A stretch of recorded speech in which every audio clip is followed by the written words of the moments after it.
বন্ধুরা, চলে এসেছি নতুন ভিডিও নিয়ে। আজকের শরীরটা খুব খারাপ, কারণ আগের দিন থেকে মাথাটা জানি না কেন আগের দিন রাত থেকে মাথাটা এত যন্ত্রণা করছে, বলার কথা নয়। প্রচণ্ড যন্ত্রণা করছে, পুরো মাথাটাই যন্ত্রণা করছে। তো আজকে কিন্তু অনেকটা বেলাতে উঠেছি ঘুম থেকে।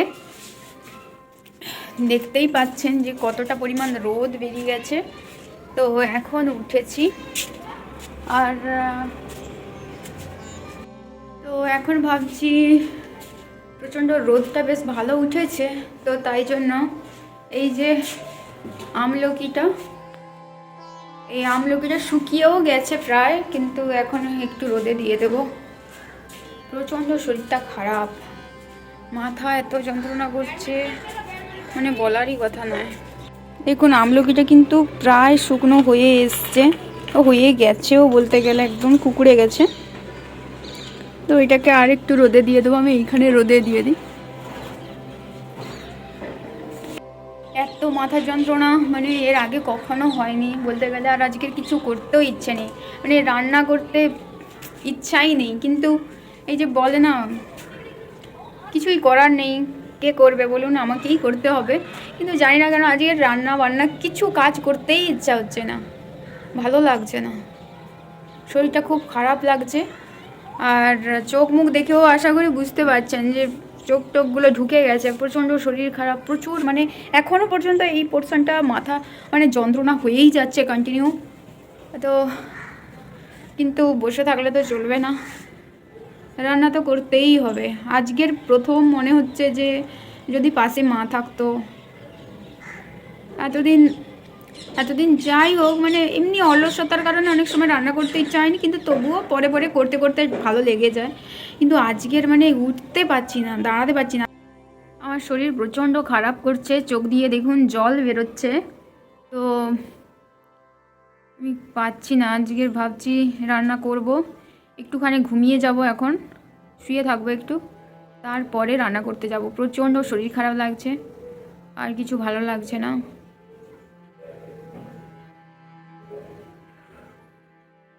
আমার বড় নেই, সকালবেলাও ওকে কিছু করে দিতে পারিনি, দুধ খেয়ে চলে গেছে, দুধ আর মল্টোভিটা খেয়ে চলে গেছে। শরীর খুব খারাপ, প্রচণ্ড খারাপ। এখন একটু ভাবছি ঘুমিয়ে যাই, যদি শরীরটা একটু ভালো হয়। রান্না করতে আমি এখন একদমই পারবো না, পুরো একদম গা হাত পা কাঁপছে, প্রচণ্ড শরীর খারাপ লাগছে। ঘুম থেকে উঠে বেশ বেলা হয়ে গিয়েছিল। তারপরে এই যে দেখুন, এখন রান্নাঘরে চলে এসেছি। এই লাউটা আজকের কাটবো। আর এইটা তো রেশনে দিয়েছিল, এখানে ক্যাম্পাসের ভেতরের দোকানেও পাওয়া যায়, কিন্তু কখনোই আমরা কিনি না। তো ভাবলাম যে আজকে যখন দিয়েছে তো এটাই রান্না করি। জানি না কেমন লাগবে, এর আগে কিন্তু এটা কখনোই খাইনি। তো তাই জন্য এখানে এই যে দেখুন, আলু, বেগুন, এই লাউ আর গাজর কেটে ফেলেছি। আর আজকে কিন্তু প্রচুর কাজ, বলেছিলাম তো কাল মাথা যন্ত্রণা করছিল, তো সেই যে বাসনগুলো ধোয়া হয়নি। আর এটা এক্ষুনি কাটলাম তাড়াতাড়ি করে। তো এই প্রথমে এগুলোকে ডাস্টবিনে ফেলতে হবে, নোংরা একদম সহ্য করতে পারি না। আর এই লাউটার কি ব্যাপার জানি না, এর যে ছালটা এত পাতলা, পুরো একদম শসার ছালের মতো লাগছে। আর খুবই সুন্দর লাউটা, মানে ছালটা যদি নাও ছাড়াই মনে হয় রান্না হয়ে যাবে, এতটা সুন্দর। এই যে দেখুন, এই যে বাসনগুলো আছে, এখন কিন্তু এই বাসনগুলো ধুতে হবে আমাকে। আর এই আমার বর কাঁচের গ্লাসটা এখানে রেখে গেছে, কারণ ওই মল্টোভিটা খেয়ে গিয়েছে বলছিলাম তো। এই যে দেখুন, এখন কিন্তু রান্না চাপিয়ে ফেলেছি, আর বাসনপত্রগুলোও ধুয়ে নিয়েছি। এখন বড়ি ভেজেছি, আজকের একটু বড়ি দিয়ে বেশ এটা বানাবো। জানি না এটা কি তরকারি হচ্ছে, তবে দেখুন কি তরকারি হচ্ছে। আমি কিন্তু এটা একটা নাম না জানা তরকারি, এটা আমি কখনো এরকম তরকারি খাইনি। কিন্তু এপাশে ভাতটা বসিয়ে দিয়েছি তাড়াতাড়ি করে, যেহেতু আজকে শরীরটা খুব খারাপ, তো তাই জন্য আমি এখানে ভাত বসিয়ে দিয়েছি। আর এপাশে আলু গাজরটাকে প্রথমে ভেজে নিচ্ছি, পেঁয়াজ টমেটো তেলের মধ্যে তুলে দিয়ে। কি যে হচ্ছে রান্নাটা জানি না। একটা গোটা রসুনও দিয়ে দিয়েছি, দেখতে পাচ্ছেন তো।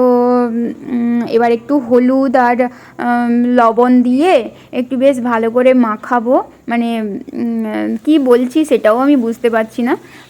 ওই খুন্তিটা দিয়ে নাড়িয়ে দেবো। তো তো শরীরটা আসলে প্রচুর খারাপ বলে আজকে কিন্তু আর কিছু বানাবো না। এটা আর এটা খাওয়া যাবে, মানে এটা আমার হাজব্যান্ড খেতে পারবে কি পারবে না তারই ভয়ে আমি কিন্তু একটু বেগুন ভাজা বানাবো, আর কিন্তু কিছু বানাচ্ছি না। আর এই যে দেখুন লাউগুলো এত সুন্দর লাগছে বলার কথা নয়, কিন্তু জানি না খেতে কেমন হবে। এই প্রথমবারই কিন্তু এই লাউটা টেস্ট করব। এটা একদম দেখতে খুবই সুন্দর, এর আগেও আপনাদেরকে ভিডিওতে দেখিয়েছিলাম যে এটা আবার কীরকম ফল জানি না।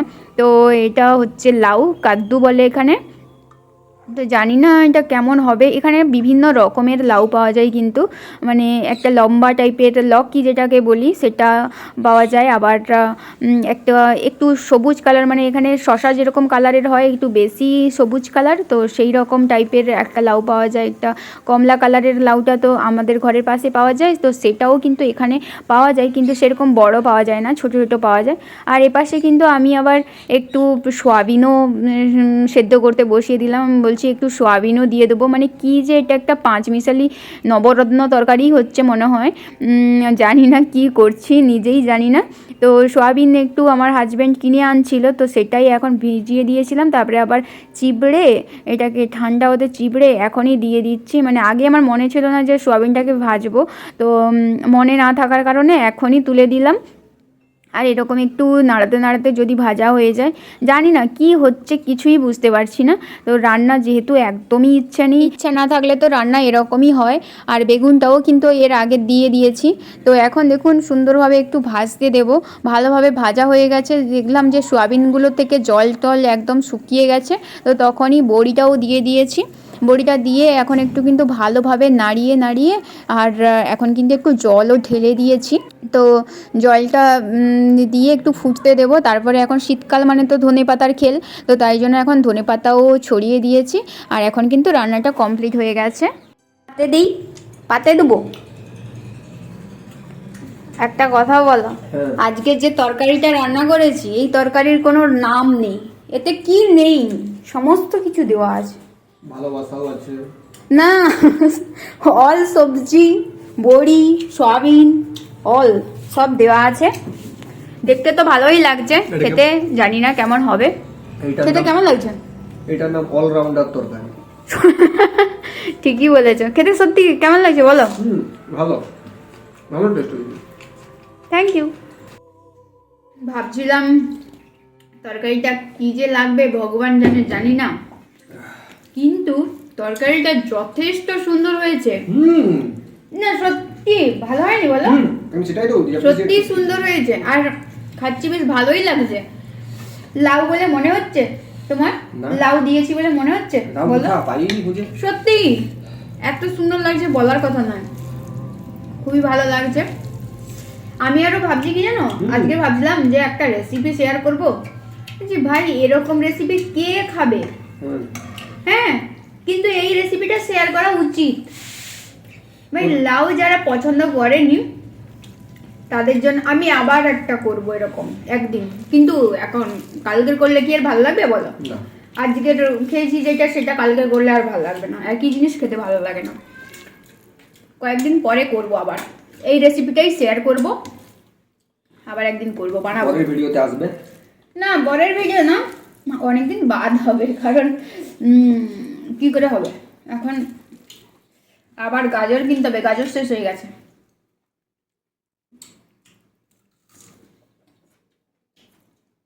চলুন এখন খেয়ে নেই, পরে কথা হবে। তো সত্যি আমি একটা কথা বলতে চাই, যে আমার হাজব্যান্ডের মধ্যে মনে হয় কোনো একটা জাদু আছে। কারণ দেখুন, যখন আমার হাজব্যান্ড ছিল না তখন আমার মানে এত শরীর খারাপ, এটা সত্যি মানে হয়তো বিশ্বাস কেউ করবে না, এটা সত্যি ছিল না তখন, মানে কি যে শরীর খারাপ লাগছিলো বলার কথা নয়। হ্যাঁ, আর যখন এখন হাজব্যান্ড এসছে, মানে আমরা খেয়ে এখন শুবো, ও আসেনি এখনও, মানে ও শুবে, পরে শুবে, তো এখন একটু যেন শরীরটা আগের থেকে ভালো লাগছে। কিন্তু এখন ঘুমাতে হবে, কারণ জানি না কেন কয়েকটা রাত এই পরীক্ষা ছিল বলে ঘুম হয়নি, হয়তো সেই জন্যও মাথা যন্ত্রণা করতে পারে, জানি না কেন মাথা যন্ত্রণা হচ্ছে। তো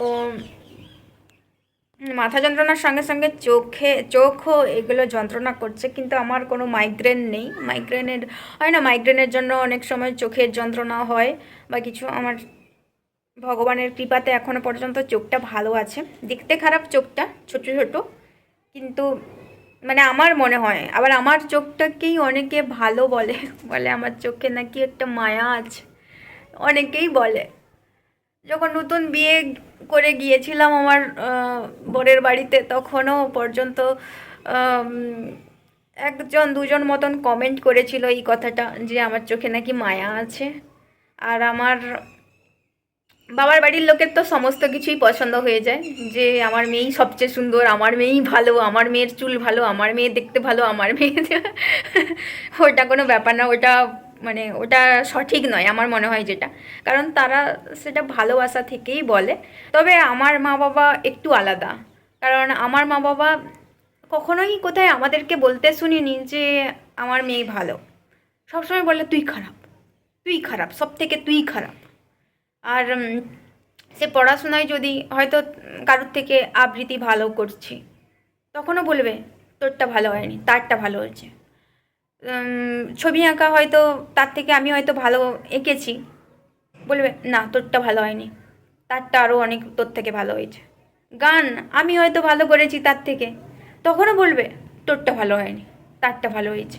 মানে কোনো দিন আমি আমার বাবা মা কে কোনো দিন মানে বলতে দেখিনি যে আমার কোনো জিনিসটা তাদের ভালো লেগেছে। সবসময় বলবে আমার থেকে তার ভালো তারটা আরও ভালো হয়েছে। আর বর হয়তো দেখা গেল যে আমি তখন বললাম কি গো মা, তা সে ভালো করে যে, এই তো আমি তো পুরস্কার আনছি, আমি প্রচুর গান, আবৃত্তি, ছবি আঁকা এগুলোতে মানে প্রচুর প্রাইজ এনেছি। তো ফার্স্ট সেকেন্ড থার্ডের মধ্যে কিছু না কিছু একটা হতাম। কি গো মা, সে তো কিছুই হলো না। কি গো মা, আমি তো ফার্স্ট হলাম, সে তো সেকেন্ড হলো। বলবো ও ঠিক আছে, তোর তুই হয়তো আজকের ভালো এঁকেছিস, হয়তো হতে পারে, এরকম বলে দিবে। কিন্তু কোনো দিন বলবে না যে না তুই ভালো আঁকিস, না তুই ভালো গান করিস, না তুই ভালো আবৃত্তি করিস। কোনো দিন আমার মা বাবাকে আমি কোনো দিন বলতে শুনিনি। হ্যাঁ, আমার রিলেটিভসরা আমাকে বলেছে যে সীমা তুমি ভালো গান করো, তুমি ভালো ছবি আঁকো, এটা বলতে শুনেছি। বা আমাদের সীমাকে দেখতে ভালো, এগুলো শুনেছি, কিন্তু আমার বাবা মাকে আমি কোনো দিন শুনিনি আজ পর্যন্ত। এতে বলছে আমার বিয়ের সময়তে আমার গ্রাম থেকে যারা এসছিল, তো মানে আমাদেরই রিলেটিভসই বলতে পারেন, ও জ্ঞাতি ভাগাড়ি কি বলে আমি ঠিক জানি না। তো ওনারা এসে বলছে যে আমাদের ঝুমুরকে, মানে আমাকে আমার গ্রামের সবাই আমাকে ঝুমুর বলে ডাকে।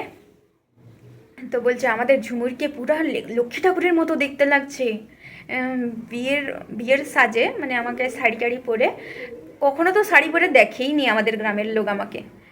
তো যখন প্রথম বিয়ের জন্য রেডি হয়ে আসি, বলছে আমাদের ঝুমুরকে একদম লক্ষ্মী ঠাকুরের মতো লাগছে, পুরো ঠাকুরের মতো লাগছে, একদম যেন দুর্গা ঠাকুর। কে বলছে লক্ষ্মী ঠাকুর, কে বলছে দুর্গা ঠাকুর, এরকম বলছে।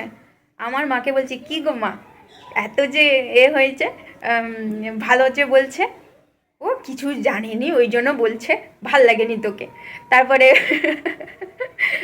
টিকটক হতো, সবাই আশা করি জানবেন।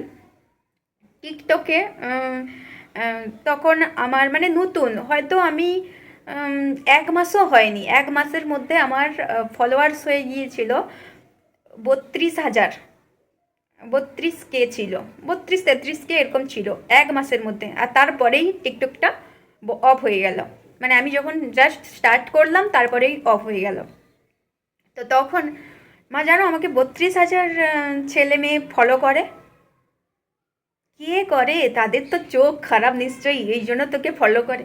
কে করে তোকে ফলো? এতে ইনস্টাগ্রামে আমার 76K ফলোয়ার্স ছিল, 76K। কিন্তু আমার বিয়ে হয়ে যাওয়ার পরে আমি প্রায় বলতে পারেন ভিডিও ছবি টবি অনেক মানে পোস্টই করতাম না আর। তো সেই জন্য আবার এখন ফলোয়ার্স কমে এখনও 56K আছে, তো মানে 56,000 ফলোয়ার্স আছে। তো তো যখন আমি বলছি জানো মা তোমার তো আমাকে ভালো লাগেনি, কিন্তু এই যে দেখো 72K ফলোয়ার্স। আর আমার ভাইকে বলতাম কী রে তোর তো আমাকে ভালো লাগে না। আমার ভাইয়ের কাছে সবচেয়ে যদি কোনো মেয়ের মুখ খারাপ তাহলে সেটা হলো আমার থোবড়া। আমার থেকে কেউ খারাপ নেই, আমি সব থেকে খারাপ দেখতে। আমাকে তার মনে হয় একটা গাড়ুর মতন দেখতে লাগে, সে আমাকে গাড়ু বলে। তো কিরে ভাই দেখ আমার কত, কে তোমাকে ফলো করে, কে তোমাকে লাইক দেয় ভগবানই জানে। তারা কি আদৌ দেখতে পায়, তারা কি আদৌ কিছু জানে, এরকম বলতো।